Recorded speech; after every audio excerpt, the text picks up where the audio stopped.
हरे कृष्णा, राधे राधे। आप सभी का एक बार फिर से स्वागत है हमारे YouTube चैनल केशु शॉर्ट्स में।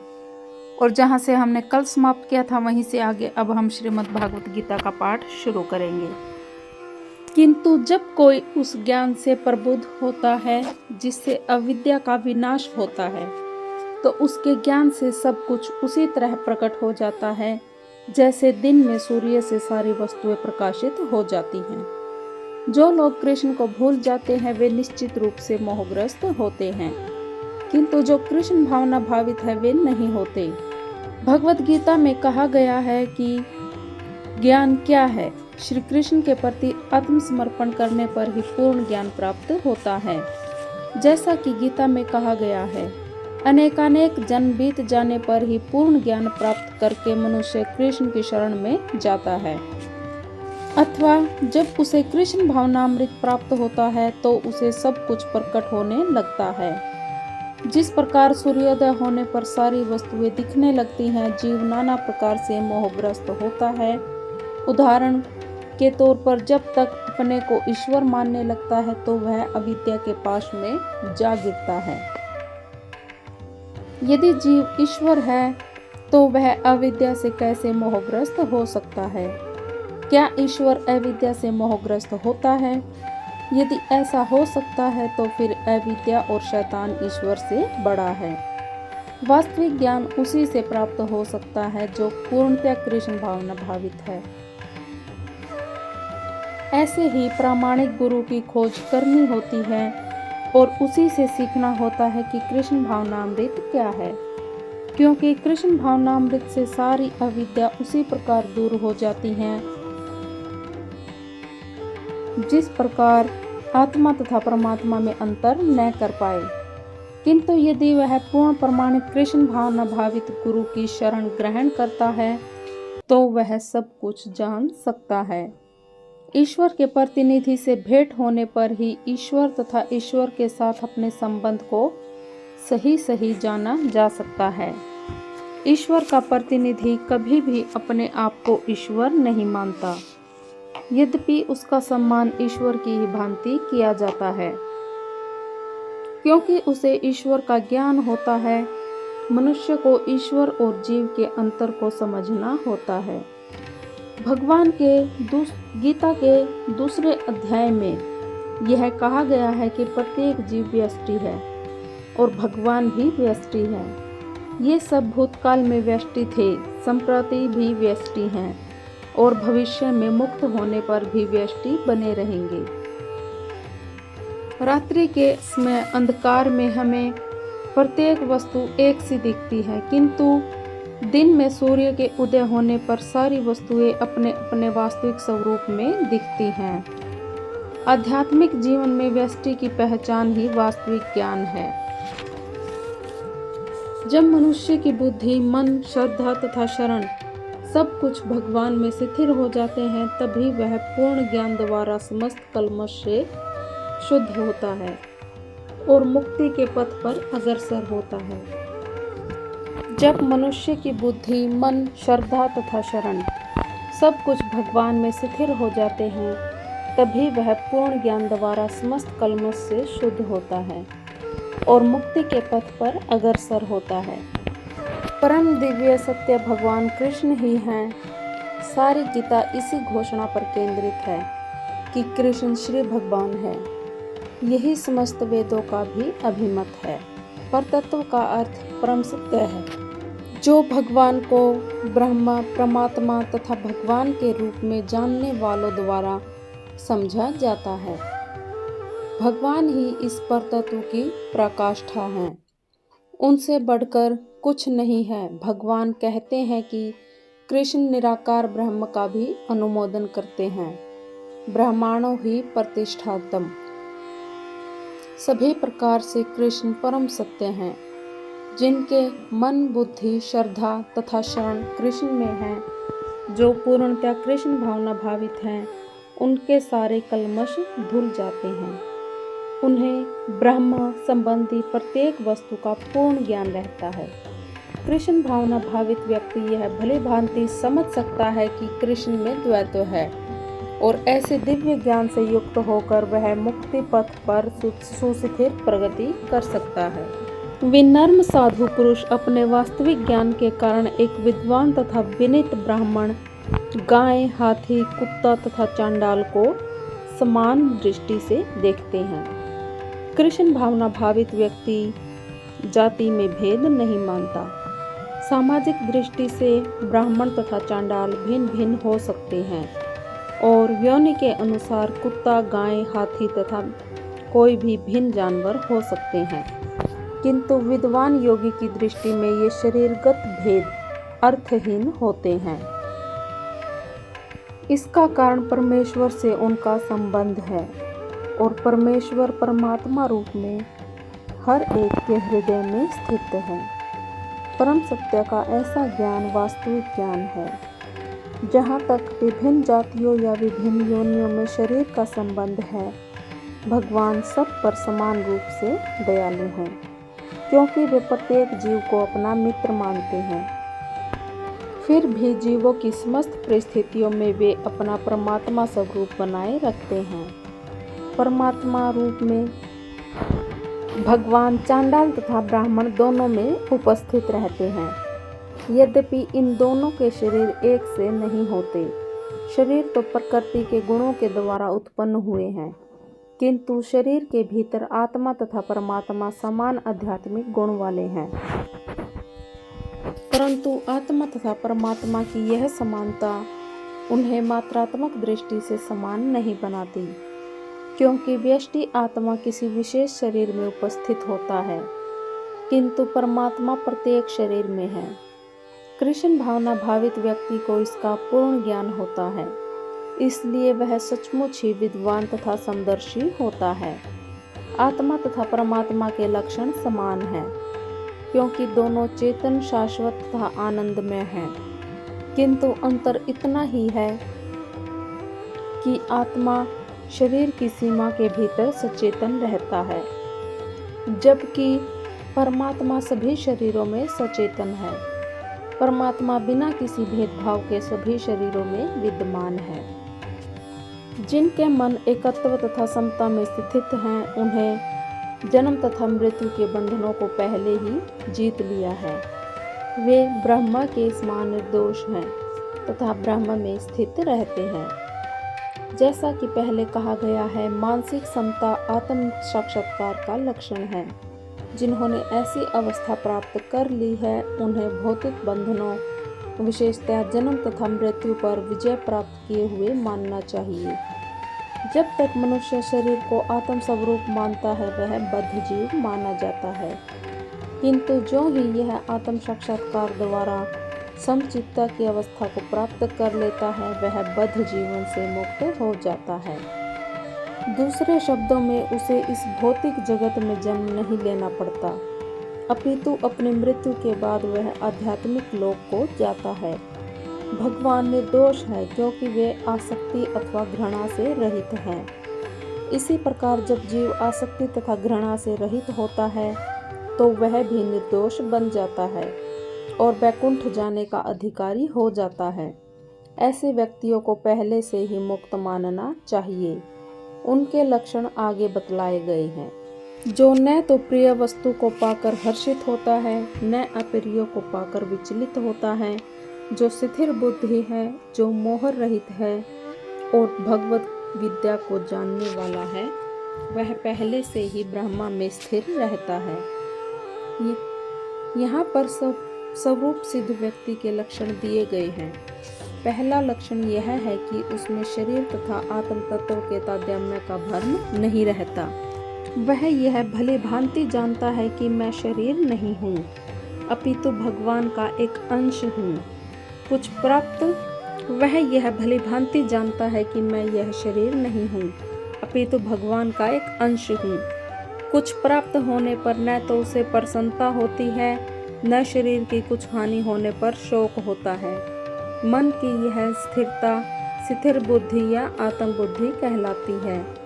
वह न तो स्थूल शरीर को आत्मा मानने की भूल करके मोहग्रस्त होता है और न शरीर को स्थायी मानकर आत्मा के अस्तित्व को ठुकराता है। इस ज्ञान के कारण वह परम सत्य ब्रह्म, परमात्मा तथा भगवान के ज्ञान को भली भांति जान लेता है। इस प्रकार वह अपने स्वरूप को जानता है और परब्रह्म से हर बात में तदाकार होने का कभी यत्न नहीं करता। इसे ब्रह्म साक्षात्कार या आत्म साक्षात्कार कहते हैं। ऐसी स्थिर बुद्धि कृष्ण भावनामृत कहलाती है। ऐसा मुक्त पुरुष भौतिक इंद्रिय सुख की ओर उत्कृष्ट नहीं होता, अपितु सदैव समाधि में रहकर अपने अंतर में आनंद का अनुभव करता है। इस प्रकार स्वरूप सिद्ध व्यक्ति परब्रह्म में एकाग्रचित होने के कारण असीम सुख भोगता है। जब से मैं कृष्ण की दिव्य प्रेमा भक्ति में लगकर उनमें नित्य नवीन आनंद का अनुभव करने लगा हूँ, तब से जब भी काम सुख के बारे में सोचता हूँ तो इस विचार पर ही थूकता हूँ। मेरे होठ अरुचि से सिमट जाते हैं। कृष्ण भावना भावित व्यक्ति भगवान की प्रेमा भक्ति में इतना अधिक लीन रहता है कि इंद्रिय सुख में उसकी तनिक भी रुचि नहीं रह जाती। भौतिकता की दृष्टि में काम सुख ही सर्वोपरि आनंद है। सारा संसार उसी के वशीभूत है और भौतिकतावादी लोग तो इस प्रोत्साहन के बिना कोई भी कार्य नहीं कर सकते, किंतु कृष्ण भावनामृत में लीन व्यक्ति काम सुख के बिना ही उत्साहपूर्वक अपना कार्य करता रहता है। यही आत्म साक्षात्कार की कसौटी है। आत्म साक्षात्कार तथा काम सुख कभी भी साथ साथ नहीं चलते। कृष्ण भावना भावित व्यक्ति जीवन मुक्त होने के कारण ही किसी भी प्रकार के इंद्रिय सुख के द्वारा आकर्षित नहीं होता। बुद्धिमान मनुष्य दुख के कारणों में भाग नहीं लेता जो भौतिक इंद्रियों के संसर्ग से उत्पन्न होते हैं। हे कुंती पुत्र, ऐसे भोगों को आदि तथा अंत होता है, अतः चतुर व्यक्ति इनमें कभी नहीं फंसता। भौतिक इंद्रिय सुख उन इंद्रियों के स्पर्श से उद्भूत है जो नाशवान है, क्योंकि शरीर स्वयं नाशवान है। मुक्त आत्मा किसी नाशवान वस्तु में रुचि नहीं रखता।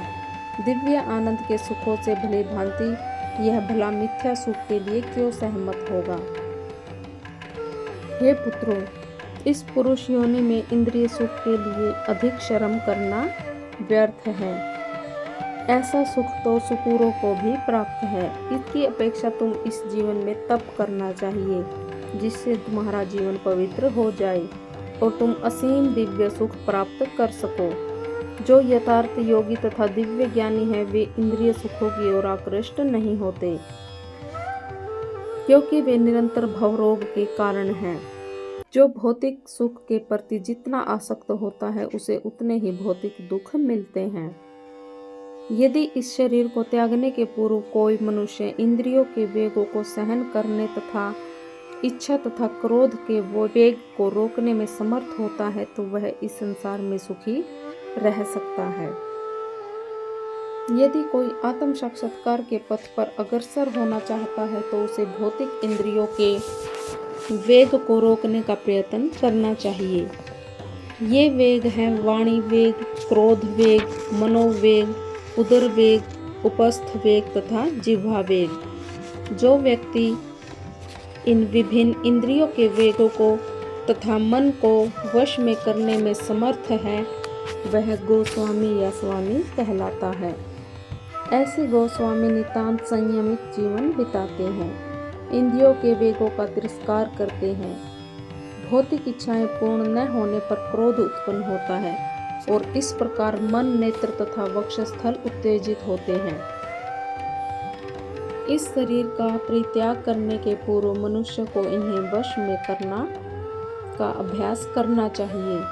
जो ऐसा कर सकता है वह स्वरूप सिद्ध माना जाता है और आत्म साक्षात्कार की अवस्था में वह सुखी रह सकता है। योगी का कर्तव्य है कि वह इच्छा तथा क्रोध को वश में करने का भरसक प्रयत्न करे, किंतु जब कोई उस ज्ञान से प्रबुद्ध होता है जिससे अविद्या का विनाश होता है तो उसके ज्ञान से सब कुछ उसी तरह प्रकट हो जाता है जैसे दिन में सूर्य से सारी वस्तुएं प्रकाशित हो जाती हैं। जो लोग कृष्ण को भूल जाते हैं वे निश्चित रूप से मोहग्रस्त होते हैं, किंतु जो कृष्ण भावना भावित है वे नहीं होते।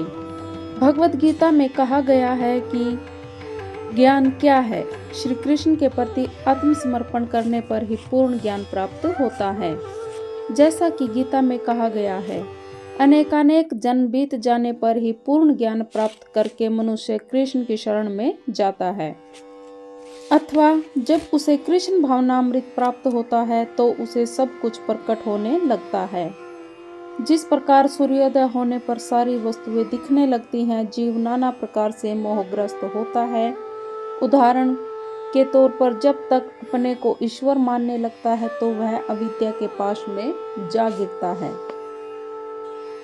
यदि जीव ईश्वर है तो वह अविद्या से कैसे मोहग्रस्त हो सकता है? क्या ईश्वर अविद्या से मोहग्रस्त होता है? यदि ऐसा हो सकता है तो फिर अविद्या और शैतान ईश्वर से बड़ा है। वास्तविक ज्ञान उसी से प्राप्त हो सकता है जो पूर्णतः कृष्ण भावना भावित है। ऐसे ही प्रामाणिक गुरु की खोज करनी होती है और उसी से सीखना होता है कि कृष्ण भावनामृत क्या है, क्योंकि कृष्ण भावनामृत से सारी अविद्या उसी प्रकार दूर हो जाती है जिस प्रकार आत्मा तथा परमात्मा में अंतर न कर पाए। किंतु यदि वह पूर्ण प्रमाणित कृष्ण भावना भावित गुरु की शरण ग्रहण करता है तो वह सब कुछ जान सकता है। ईश्वर के प्रतिनिधि से भेंट होने पर ही ईश्वर तथा ईश्वर के साथ अपने संबंध को सही सही जाना जा सकता है।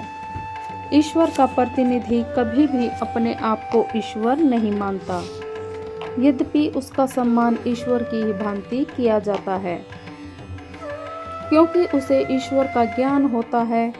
मनुष्य को ईश्वर और जीव के अंतर को समझना होता है। भगवान के गीता के दूसरे अध्याय में यह कहा गया है कि प्रत्येक जीव व्यष्टि है और भगवान भी व्यष्टि है। ये सब भूतकाल में व्यष्टि थे, संप्रति भी व्यष्टि हैं और भविष्य में मुक्त होने पर भी व्यष्टि बने रहेंगे। रात्रि के समय अंधकार में हमें प्रत्येक वस्तु एक सी दिखती है, किंतु दिन में सूर्य के उदय होने पर सारी वस्तुएं अपने अपने वास्तविक स्वरूप में दिखती हैं। आध्यात्मिक जीवन में व्यष्टि की पहचान ही वास्तविक ज्ञान है। जब मनुष्य की बुद्धि, मन, श्रद्धा तथा शरण सब कुछ भगवान में स्थिर हो जाते हैं, तभी वह पूर्ण ज्ञान द्वारा समस्त कल्मश से शुद्ध होता है और मुक्ति के पथ पर अग्रसर होता है। जब मनुष्य की बुद्धि, मन, श्रद्धा तथा शरण सब कुछ भगवान में स्थिर हो जाते हैं, तभी वह पूर्ण ज्ञान द्वारा समस्त कल्मश से शुद्ध होता है और मुक्ति के पथ पर अग्रसर होता है। परम दिव्य सत्य भगवान कृष्ण ही हैं। सारी गीता इसी घोषणा पर केंद्रित है कि कृष्ण श्री भगवान है। यही समस्त वेदों का भी अभिमत है। परतत्व का अर्थ परम सत्य है, जो भगवान को ब्रह्मा, परमात्मा तथा भगवान के रूप में जानने वालों द्वारा समझा जाता है। भगवान ही इस परतत्व की पराकाष्ठा है, उनसे बढ़कर कुछ नहीं है। भगवान कहते हैं कि कृष्ण निराकार ब्रह्म का भी अनुमोदन करते हैं। ब्रह्मांडों ही प्रतिष्ठातम। सभी प्रकार से कृष्ण परम सत्य हैं। जिनके मन, बुद्धि, श्रद्धा तथा शरण कृष्ण में है, जो पूर्णतः कृष्ण भावना भावित हैं, उनके सारे कल्मश धुल जाते हैं। उन्हें ब्रह्म संबंधी प्रत्येक वस्तु का पूर्ण ज्ञान रहता है। कृष्ण भावना भावित व्यक्ति यह भली भांति समझ सकता है कि कृष्ण में द्वैत है और ऐसे दिव्य ज्ञान से युक्त होकर वह मुक्ति पथ पर सुस्थिर प्रगति कर सकता है। विनम्र साधु पुरुष अपने वास्तविक ज्ञान के कारण एक विद्वान तथा विनीत ब्राह्मण, गाय, हाथी, कुत्ता तथा चांडाल को समान दृष्टि से देखते हैं। कृष्ण भावना भावित व्यक्ति जाति में भेद नहीं मानता। सामाजिक दृष्टि से ब्राह्मण तथा चांडाल भिन्न भिन्न हो सकते हैं और योनि के अनुसार कुत्ता, गाय, हाथी तथा कोई भी भिन्न जानवर हो सकते हैं, किंतु विद्वान योगी की दृष्टि में ये शरीरगत भेद अर्थहीन होते हैं। इसका कारण परमेश्वर से उनका संबंध है और परमेश्वर परमात्मा रूप में हर एक के हृदय में स्थित है। परम सत्य का ऐसा ज्ञान वास्तविक ज्ञान है। जहाँ तक विभिन्न जातियों या विभिन्न योनियों में शरीर का संबंध है, भगवान सब पर समान रूप से दयालु हैं, क्योंकि वे प्रत्येक जीव को अपना मित्र मानते हैं। फिर भी जीवों की समस्त परिस्थितियों में वे अपना परमात्मा स्वरूप बनाए रखते हैं। परमात्मा रूप में भगवान चांडाल तथा ब्राह्मण दोनों में उपस्थित रहते हैं। यद्यपि इन दोनों के शरीर एक से नहीं होते। शरीर तो प्रकृति के गुणों के द्वारा उत्पन्न हुए हैं, किंतु शरीर के भीतर आत्मा तथा परमात्मा समान आध्यात्मिक गुण वाले हैं। परंतु आत्मा तथा परमात्मा की यह समानता उन्हें मात्रात्मक दृष्टि से समान नहीं बनाती, क्योंकि व्यष्टि आत्मा किसी विशेष शरीर में उपस्थित होता है, किंतु परमात्मा प्रत्येक शरीर में है।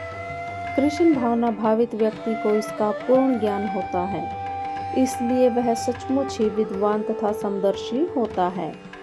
आत्मा तथा परमात्मा के लक्षण समान हैं, क्योंकि दोनों चेतन, शाश्वत तथा आनंदमय हैं, किंतु अंतर इतना ही है कि आत्मा शरीर की सीमा के भीतर सचेतन रहता है, जबकि परमात्मा सभी शरीरों में सचेतन है।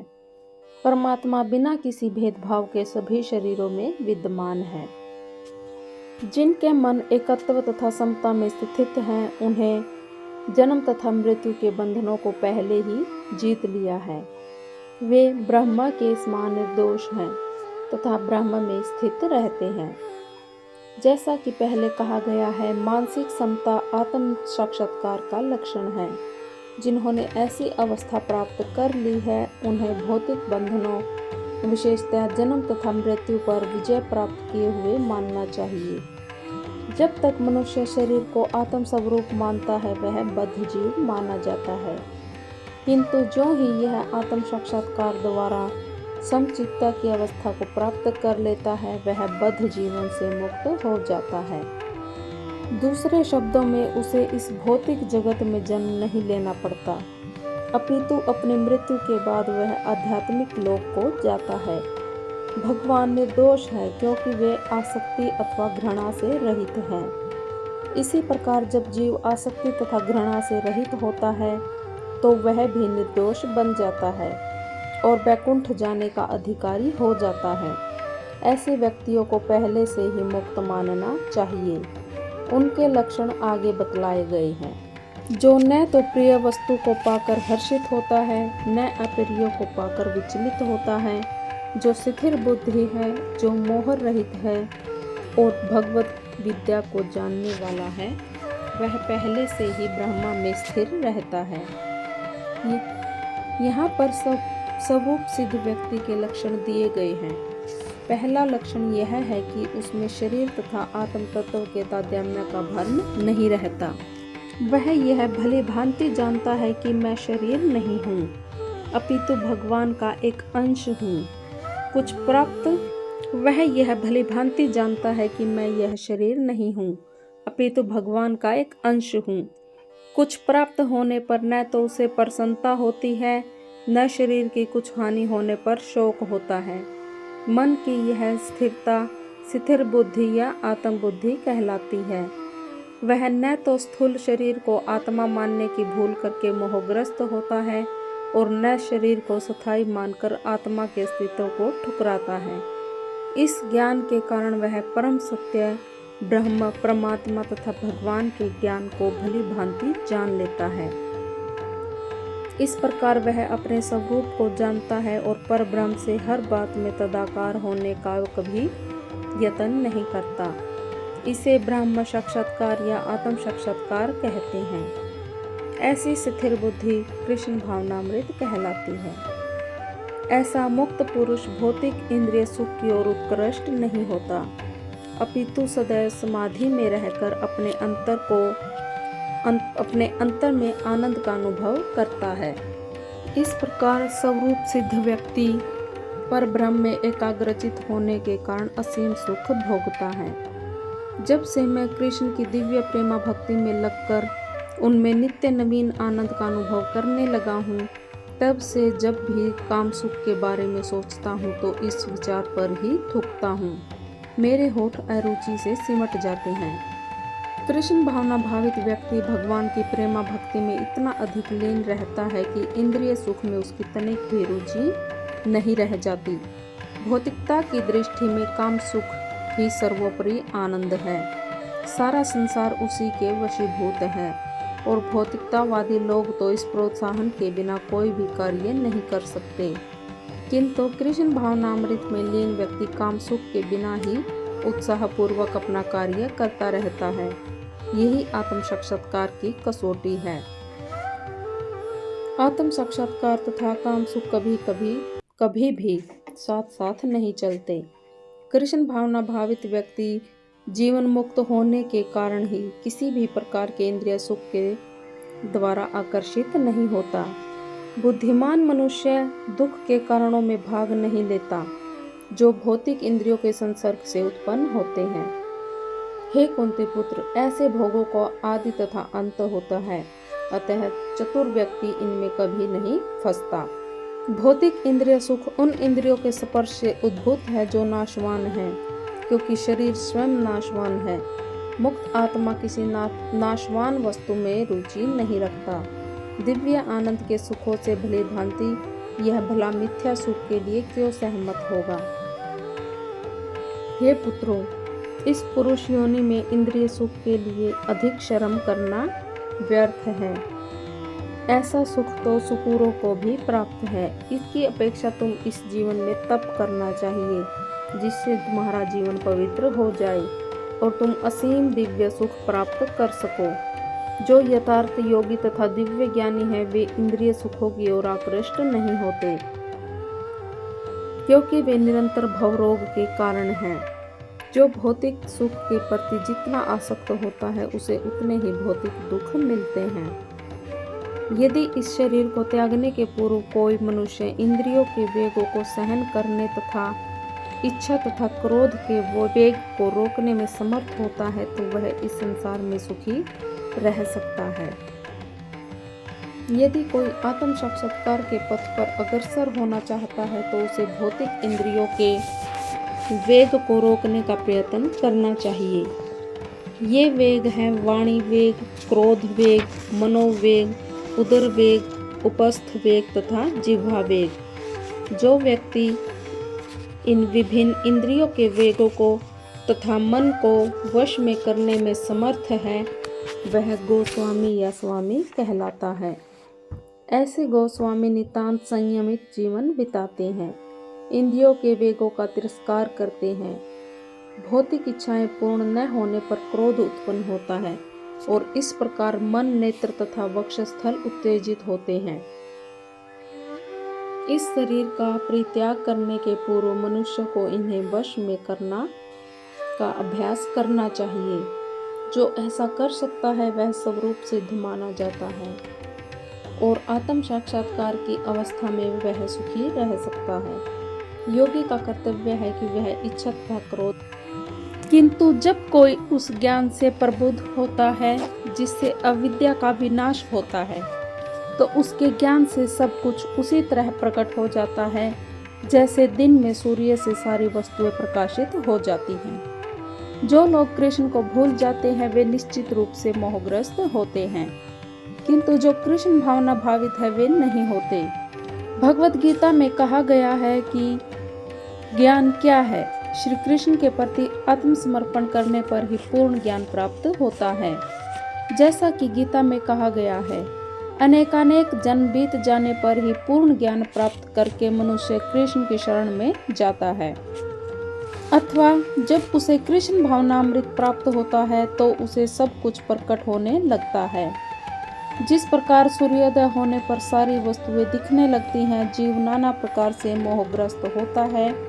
उदाहरण के तौर पर जब तक अपने को ईश्वर मानने लगता है तो वह अविद्या के पाश में जा गिरता है। यदि जीव ईश्वर है तो वह अविद्या से कैसे मोहग्रस्त हो सकता है? क्या ईश्वर अविद्या से मोहग्रस्त होता है? यदि ऐसा हो सकता है तो फिर अविद्या और शैतान ईश्वर से बड़ा है। वास्तविक ज्ञान उसी से प्राप्त हो सकता है जो पूर्णतः कृष्ण भावना भावित है। ऐसे ही प्रामाणिक गुरु की खोज करनी होती है और उसी से सीखना होता है कि कृष्ण भावनामृत क्या है, क्योंकि कृष्ण भावनामृत से सारी अविद्या उसी प्रकार दूर हो जाती है जिस प्रकार आत्मा तथा परमात्मा में अंतर न कर पाए। किंतु यदि वह पूर्ण प्रमाणित कृष्ण भावना भावित गुरु की शरण ग्रहण करता है तो वह सब कुछ जान सकता है। ईश्वर के प्रतिनिधि से भेंट होने पर ही ईश्वर तथा ईश्वर के साथ अपने संबंध को सही सही जाना जा सकता है। ईश्वर का प्रतिनिधि कभी भी अपने आप को ईश्वर नहीं मानता, यद्यपि उसका सम्मान ईश्वर की ही भांति किया जाता है, क्योंकि उसे ईश्वर का ज्ञान होता है। मनुष्य को ईश्वर और जीव के अंतर को समझना होता है। भगवान के गीता के दूसरे अध्याय में यह कहा गया है कि प्रत्येक जीव व्यष्टि है और भगवान भी व्यष्टि है। ये सब भूतकाल में व्यष्टि थे, संप्रति भी व्यष्टि हैं और भविष्य में मुक्त होने पर भी व्यष्टि बने रहेंगे। रात्रि के समय अंधकार में हमें प्रत्येक वस्तु एक सी दिखती है, किंतु दिन में सूर्य के उदय होने पर सारी वस्तुएं अपने अपने वास्तविक स्वरूप में दिखती हैं। आध्यात्मिक जीवन में व्यष्टि की पहचान ही वास्तविक ज्ञान है। जब मनुष्य की बुद्धि, मन, श्रद्धा तथा शरण सब कुछ भगवान में स्थिर हो जाते हैं, तभी वह पूर्ण ज्ञान द्वारा समस्त कल्मश से शुद्ध होता है और मुक्ति के पथ पर अग्रसर होता है। जब मनुष्य की बुद्धि, मन, श्रद्धा तथा शरण सब कुछ भगवान में स्थिर हो जाते हैं, तभी वह पूर्ण ज्ञान द्वारा समस्त कल्मश से शुद्ध होता है और मुक्ति के पथ पर अग्रसर होता है। परम दिव्य सत्य भगवान कृष्ण ही हैं। सारी गीता इसी घोषणा पर केंद्रित है कि कृष्ण श्री भगवान है। यही समस्त वेदों का भी अभिमत है। परतत्व का अर्थ परम सत्य है, जो भगवान को ब्रह्म, परमात्मा तथा भगवान के रूप में जानने वालों द्वारा समझा जाता है। भगवान ही इस परतत्व की पराकाष्ठा हैं। उनसे बढ़कर कुछ नहीं है। भगवान कहते हैं कि कृष्ण निराकार ब्रह्म का भी अनुमोदन करते हैं। ब्रह्मांडो ही प्रतिष्ठातम। सभी प्रकार से कृष्ण परम सत्य हैं। जिनके मन, बुद्धि, श्रद्धा तथा शरण कृष्ण में है, जो पूर्णतः कृष्ण भावना भावित हैं, उनके सारे कल्मश धुल जाते हैं। उन्हें ब्रह्म संबंधी प्रत्येक वस्तु का पूर्ण ज्ञान रहता है। कृष्ण भावना भावित व्यक्ति यह भली भांति समझ सकता है कि कृष्ण में द्वैत है और ऐसे दिव्य ज्ञान से युक्त होकर वह मुक्ति पथ पर सुस्थिर प्रगति कर सकता है। विनम्र साधु पुरुष अपने वास्तविक ज्ञान के कारण एक विद्वान तथा विनीत ब्राह्मण, गाय, हाथी, कुत्ता तथा चांडाल को समान दृष्टि से देखते हैं। कृष्ण भावना भावित व्यक्ति जाति में भेद नहीं मानता। सामाजिक दृष्टि से ब्राह्मण तथा चांडाल भिन्न भिन्न हो सकते हैं और योनि के अनुसार कुत्ता, गाय, हाथी तथा कोई भी भिन्न जानवर हो सकते हैं, किंतु विद्वान योगी की दृष्टि में ये शरीरगत भेद अर्थहीन होते हैं। इसका कारण परमेश्वर से उनका संबंध है और परमेश्वर परमात्मा रूप में हर एक के हृदय में स्थित है। परम सत्य का ऐसा ज्ञान वास्तविक ज्ञान है। जहाँ तक विभिन्न जातियों या विभिन्न योनियों में शरीर का संबंध है, भगवान सब पर समान रूप से दयालु हैं, क्योंकि वे प्रत्येक जीव को अपना मित्र मानते हैं। फिर भी जीवों की समस्त परिस्थितियों में वे अपना परमात्मा स्वरूप बनाए रखते हैं। परमात्मा रूप में भगवान चांडाल तथा ब्राह्मण दोनों में उपस्थित रहते हैं। यद्यपि इन दोनों के शरीर एक से नहीं होते। शरीर तो प्रकृति के गुणों के द्वारा उत्पन्न हुए हैं, किंतु शरीर के भीतर आत्मा तथा परमात्मा समान आध्यात्मिक गुण वाले हैं। परंतु आत्मा तथा परमात्मा की यह समानता उन्हें मात्रात्मक दृष्टि से समान नहीं बनाती, क्योंकि व्यष्टि आत्मा किसी विशेष शरीर में उपस्थित होता है, किंतु परमात्मा प्रत्येक शरीर में है। कृष्ण भावना भावित व्यक्ति को इसका पूर्ण ज्ञान होता है, इसलिए वह सचमुच ही विद्वान तथा समदर्शी होता है। आत्मा तथा परमात्मा के लक्षण समान हैं, क्योंकि दोनों चेतन, शाश्वत तथा आनंदमय हैं, किंतु अंतर इतना ही है कि आत्मा शरीर की सीमा के भीतर सचेतन रहता है, जबकि परमात्मा सभी शरीरों में सचेतन है। परमात्मा बिना किसी भेदभाव के सभी शरीरों में विद्यमान है। जिनके मन एकत्व तथा समता में स्थित हैं, उन्हें जन्म तथा मृत्यु के बंधनों को पहले ही जीत लिया है। वे ब्रह्म के समान निर्दोष हैं तथा ब्रह्म में स्थित रहते हैं। जैसा कि पहले कहा गया है, मानसिक समता आत्म साक्षात्कार का लक्षण है। जिन्होंने ऐसी अवस्था प्राप्त कर ली है, उन्हें भौतिक बंधनों, विशेषतः जन्म तथा मृत्यु पर विजय प्राप्त किए हुए मानना चाहिए। जब तक मनुष्य शरीर को आत्म स्वरूप मानता है, वह बद्ध जीव माना जाता है, किंतु जो ही यह आत्म साक्षात्कार द्वारा समचित्ता की अवस्था को प्राप्त कर लेता है, वह बद्ध जीवन से मुक्त हो जाता है। दूसरे शब्दों में उसे इस भौतिक जगत में जन्म नहीं लेना पड़ता, अपितु अपनी मृत्यु के बाद वह आध्यात्मिक लोक को जाता है। भगवान निर्दोष है, क्योंकि वे आसक्ति अथवा घृणा से रहित हैं। इसी प्रकार जब जीव आसक्ति तथा घृणा से रहित होता है, तो वह भी निर्दोष बन जाता है और वैकुंठ जाने का अधिकारी हो जाता है। ऐसे व्यक्तियों को पहले से ही मुक्त मानना चाहिए।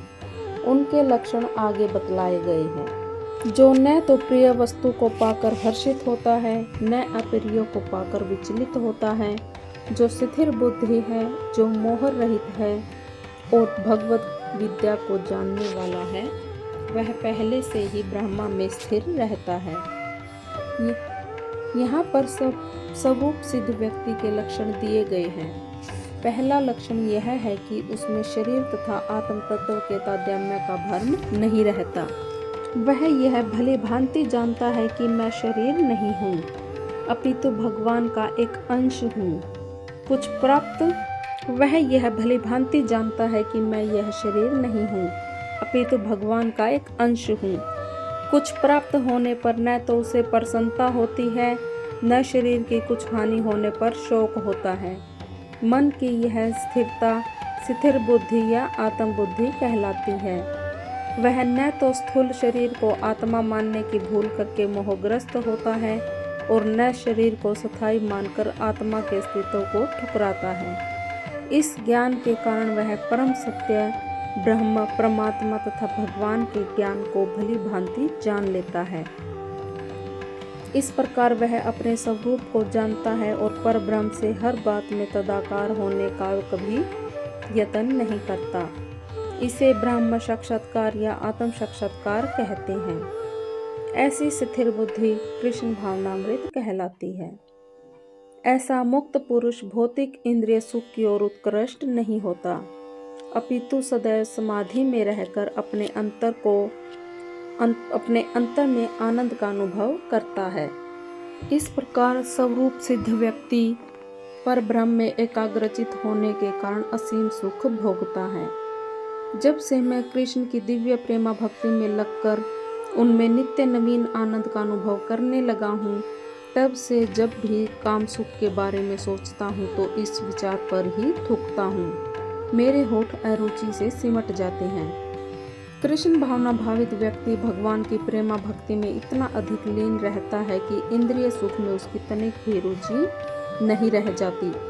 भौतिकता की दृष्टि में काम सुख ही सर्वोपरि आनंद है। सारा संसार उसी के वशीभूत है और भौतिकतावादी लोग तो इस प्रोत्साहन के बिना कोई भी कार्य नहीं कर सकते। किंतु कृष्ण भावनामृत में लीन व्यक्ति काम सुख के बिना ही उत्साहपूर्वक अपना कार्य करता रहता है। यही आत्म साक्षात्कार की कसौटी है। आत्म साक्षात्कार तथा काम सुख कभी भी साथ साथ नहीं चलते। कृष्ण भावना भावित व्यक्ति जीवन मुक्त होने के कारण ही किसी भी प्रकार के इंद्रिय सुख के द्वारा आकर्षित नहीं होता। बुद्धिमान मनुष्य दुख के कारणों में भाग नहीं लेता जो भौतिक इंद्रियों के संसर्ग से उत्पन्न होते हैं।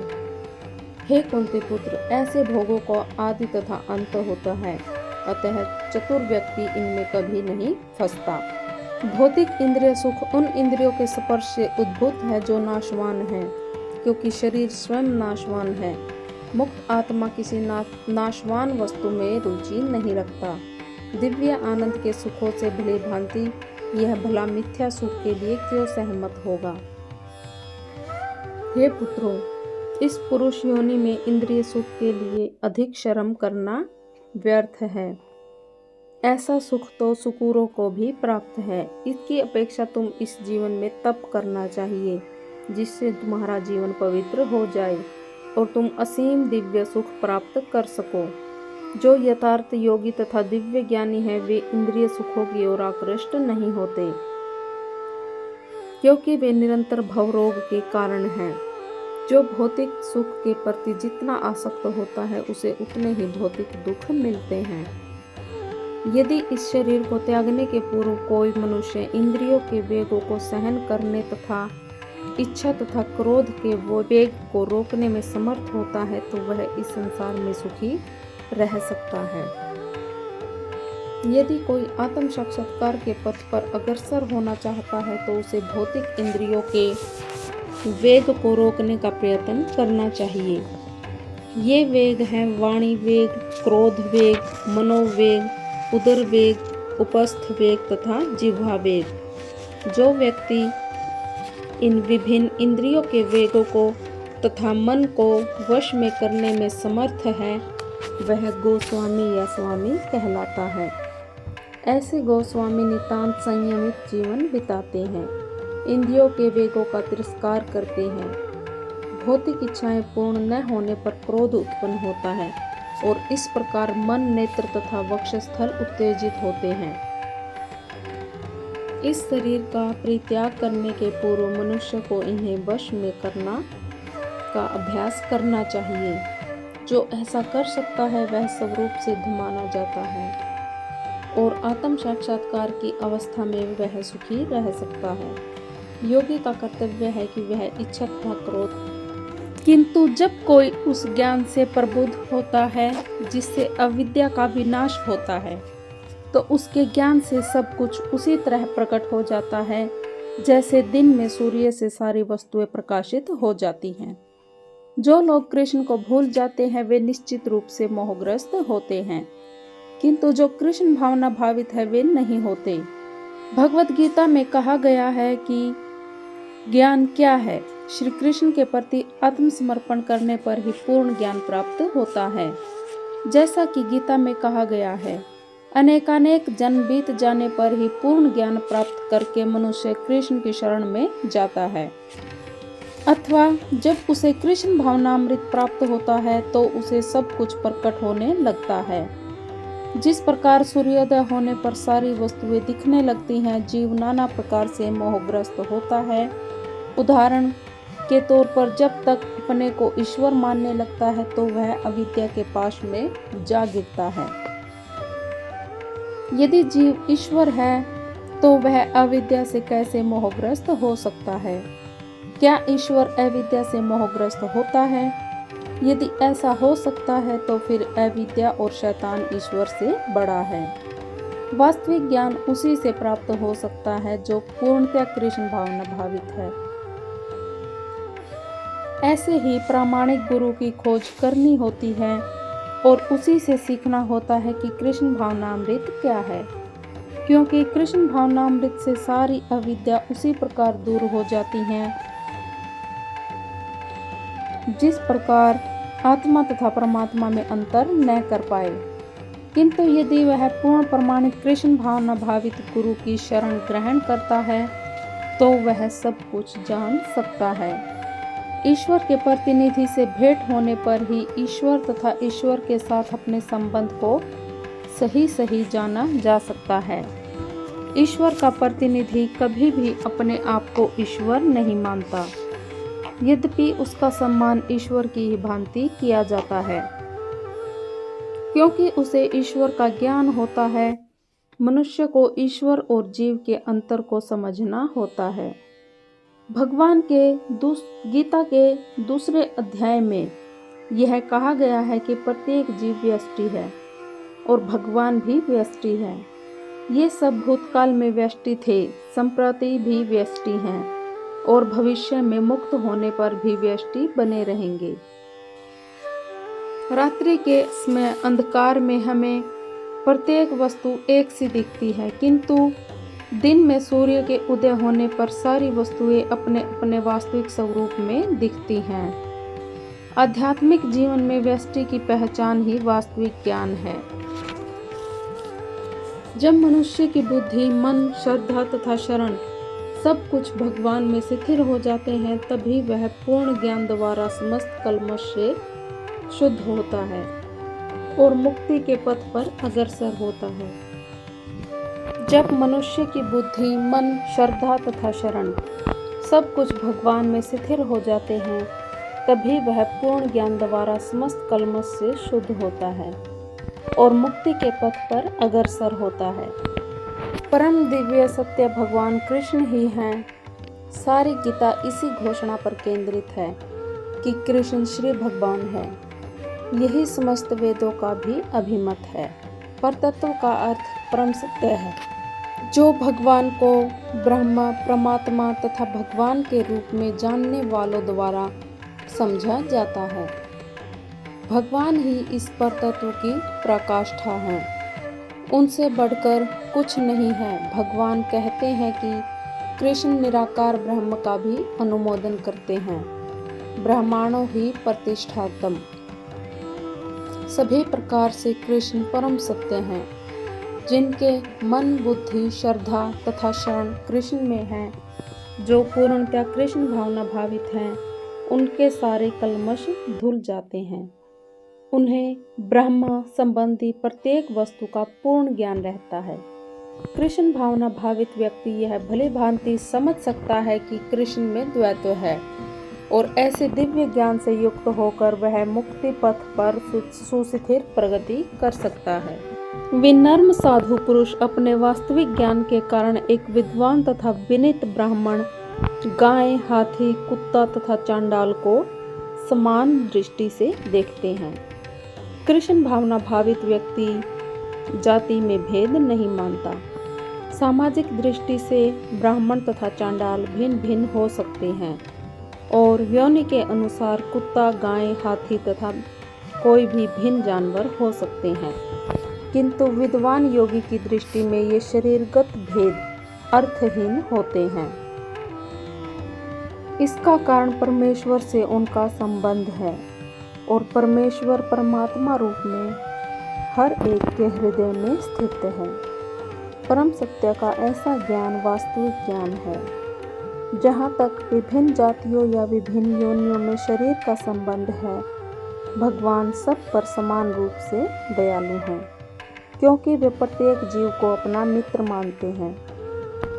फिर भी जीवों की समस्त परिस्थितियों में वे अपना परमात्मा स्वरूप बनाए रखते हैं। परमात्मा रूप में भगवान चांडाल तथा ब्राह्मण दोनों में उपस्थित रहते हैं। यद्यपि इन दोनों के शरीर एक से नहीं होते। शरीर तो प्रकृति के गुणों के द्वारा उत्पन्न हुए हैं, किंतु शरीर के भीतर आत्मा तथा परमात्मा समान आध्यात्मिक गुण वाले हैं। परंतु आत्मा तथा परमात्मा की यह समानता उन्हें मात्रात्मक दृष्टि से समान नहीं बनाती, क्योंकि व्यष्टि आत्मा किसी विशेष शरीर में उपस्थित होता है, किंतु परमात्मा प्रत्येक शरीर में है। कृष्ण भावना भावित व्यक्ति को इसका पूर्ण ज्ञान होता है, इसलिए वह सचमुच ही विद्वान तथा समदर्शी होता है। आत्मा तथा परमात्मा के लक्षण समान हैं, क्योंकि दोनों चेतन, शाश्वत तथा आनंदमय हैं। किंतु अंतर इतना ही है कि आत्मा शरीर की सीमा के भीतर सचेतन रहता है, जबकि परमात्मा सभी शरीरों में सचेतन है। परमात्मा बिना किसी भेदभाव के सभी शरीरों में विद्यमान है।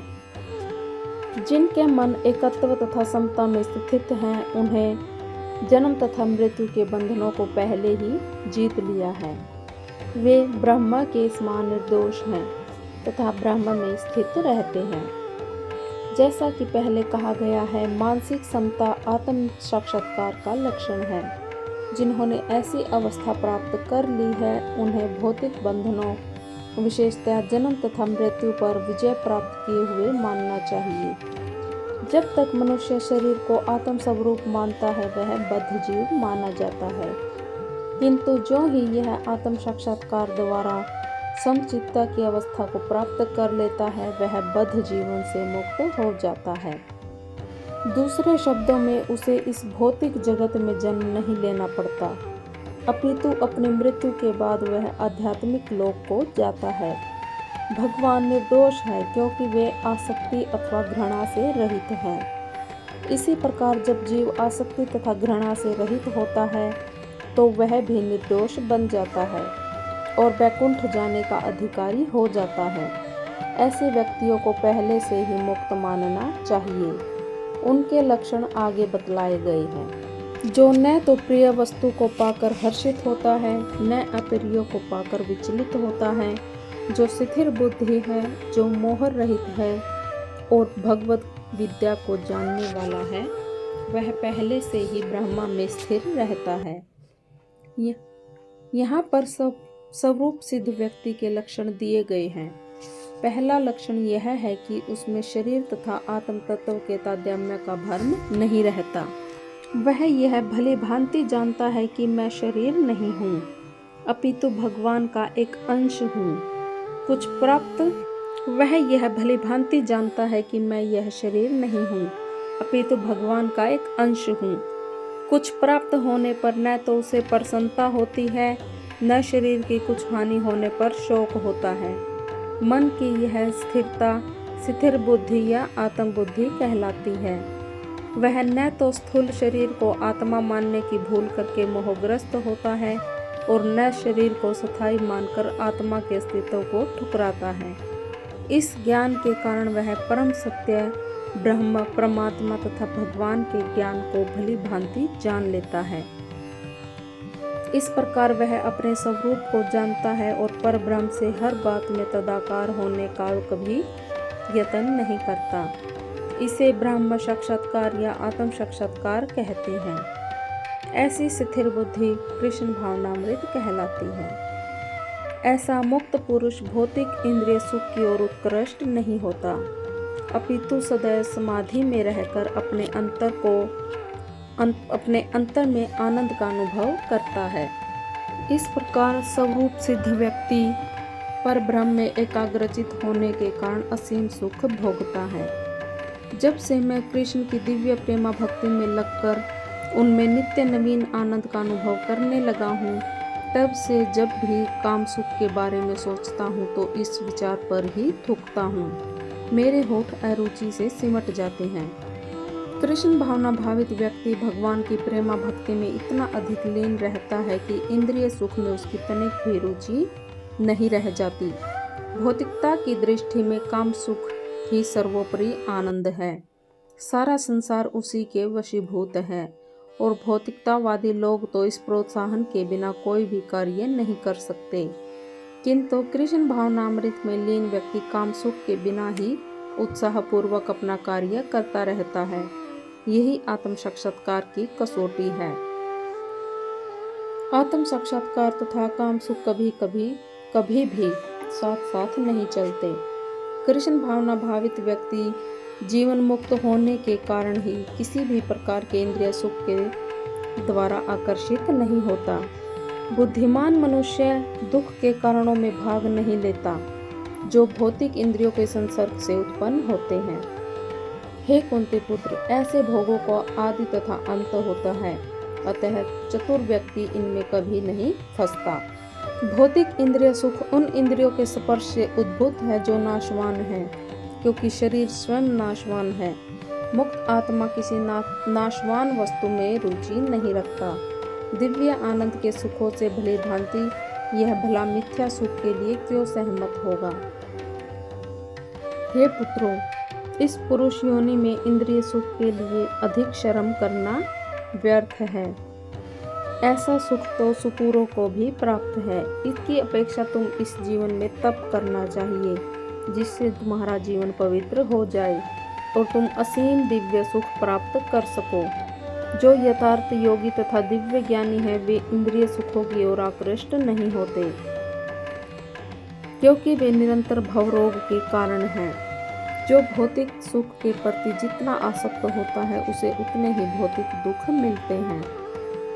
यदि इस शरीर को त्यागने के पूर्व कोई मनुष्य इंद्रियों के वेगों को सहन करने तथा इच्छा तथा क्रोध के वो वेग को रोकने में समर्थ होता है, तो वह इस संसार में सुखी रह सकता है। यदि कोई आत्म साक्षात्कार के पथ पर अग्रसर होना चाहता है, तो उसे भौतिक इंद्रियों के वेग को रोकने का प्रयत्न करना चाहिए। ये वेग हैं वाणी वेग, क्रोध वेग, मनोवेग, उदर वेग, उपस्थ वेग तथा जिह्वा वेग। जो व्यक्ति इन विभिन्न इंद्रियों के वेगों को तथा मन को वश में करने में समर्थ है, वह गोस्वामी या स्वामी कहलाता है। ऐसे गोस्वामी नितांत संयमित जीवन बिताते हैं, इंद्रियों के वेगों का तिरस्कार करते हैं। भौतिक इच्छाएं पूर्ण न होने पर क्रोध उत्पन्न होता है और इस प्रकार मन, नेत्र तथा वक्षस्थल उत्तेजित होते हैं। इस शरीर का परित्याग करने के पूर्व मनुष्य को इन्हें वश में करना का अभ्यास करना चाहिए। जो ऐसा कर सकता है वह स्वरूप सिद्ध माना जाता है और आत्म साक्षात्कार की अवस्था में वह सुखी रह सकता है। योगी का कर्तव्य है कि वह इच्छा तथा क्रोध, किंतु जब कोई उस ज्ञान से प्रबुद्ध होता है जिससे अविद्या का विनाश होता है, तो उसके ज्ञान से सब कुछ उसी तरह प्रकट हो जाता है जैसे दिन में सूर्य से सारी वस्तुएं प्रकाशित हो जाती हैं। जो लोग कृष्ण को भूल जाते हैं, वे निश्चित रूप से मोहग्रस्त होते हैं, किंतु जो कृष्ण भावना भावित है, वे नहीं होते। भगवत गीता में कहा गया है कि ज्ञान क्या है। श्री कृष्ण के प्रति आत्मसमर्पण करने पर ही पूर्ण ज्ञान प्राप्त होता है। जैसा कि गीता में कहा गया है, अनेकानेक जन्म बीत जाने पर ही पूर्ण ज्ञान प्राप्त करके मनुष्य कृष्ण की शरण में जाता है, अथवा जब उसे कृष्ण भावनामृत प्राप्त होता है तो उसे सब कुछ प्रकट होने लगता है। जिस प्रकार सूर्योदय होने पर सारी वस्तुएं दिखने लगती हैं, जीव नाना प्रकार से मोहग्रस्त होता है। उदाहरण के तौर पर जब तक अपने को ईश्वर मानने लगता है तो वह अविद्या के पाश में जा गिरता है। यदि जीव ईश्वर है तो वह अविद्या से कैसे मोहग्रस्त हो सकता है? क्या ईश्वर अविद्या से मोहग्रस्त होता है? यदि ऐसा हो सकता है तो फिर अविद्या और शैतान ईश्वर से बड़ा है। वास्तविक ज्ञान उसी से प्राप्त हो सकता है जो पूर्णतया कृष्ण भावना भावित है। ऐसे ही प्रामाणिक गुरु की खोज करनी होती है और उसी से सीखना होता है कि कृष्ण भावनामृत क्या है, क्योंकि कृष्ण भावनामृत से सारी अविद्या उसी प्रकार दूर हो जाती है जिस प्रकार आत्मा तथा परमात्मा में अंतर न कर पाए। किंतु यदि वह पूर्ण प्रमाणिक कृष्ण भावना भावित गुरु की शरण ग्रहण करता है तो वह सब कुछ जान सकता है। ईश्वर के प्रतिनिधि से भेंट होने पर ही ईश्वर तथा ईश्वर के साथ अपने संबंध को सही सही जाना जा सकता है। ईश्वर का प्रतिनिधि कभी भी अपने आप को ईश्वर नहीं मानता, यद्यपि उसका सम्मान ईश्वर की ही भांति किया जाता है, क्योंकि उसे ईश्वर का ज्ञान होता है। मनुष्य को ईश्वर और जीव के अंतर को समझना होता है। भगवान के गीता के दूसरे अध्याय में यह कहा गया है कि प्रत्येक जीव व्यष्टि है और भगवान भी व्यष्टि है। ये सब भूतकाल में व्यष्टि थे, संप्रति भी व्यष्टि हैं और भविष्य में मुक्त होने पर भी व्यष्टि बने रहेंगे। रात्रि के समय अंधकार में हमें प्रत्येक वस्तु एक सी दिखती है, किंतु दिन में सूर्य के उदय होने पर सारी वस्तुएं अपने अपने वास्तविक स्वरूप में दिखती हैं। आध्यात्मिक जीवन में व्यष्टि की पहचान ही वास्तविक ज्ञान है। जब मनुष्य की बुद्धि, मन, श्रद्धा तथा शरण सब कुछ भगवान में स्थिर हो जाते हैं, तभी वह पूर्ण ज्ञान द्वारा समस्त कल्मश से शुद्ध होता है और मुक्ति के पथ पर अग्रसर होता है।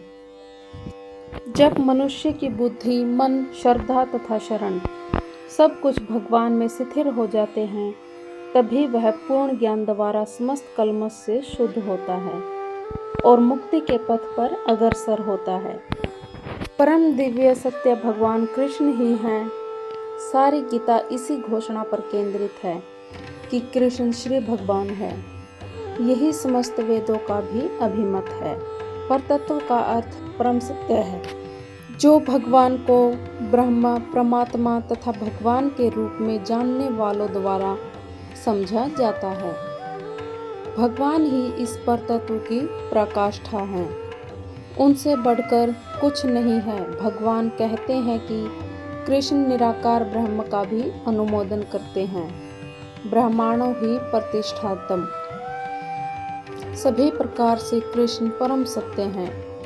जिनके मन, बुद्धि, श्रद्धा तथा शरण कृष्ण में है, जो पूर्णतया कृष्ण भावना भावित हैं, उनके सारे कल्मश धुल जाते हैं। उन्हें ब्रह्म संबंधी प्रत्येक वस्तु का पूर्ण ज्ञान रहता है।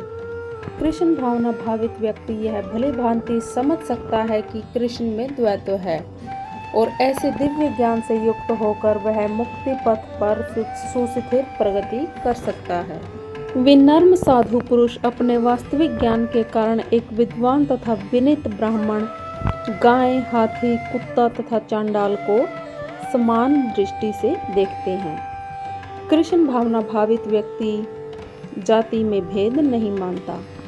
सामाजिक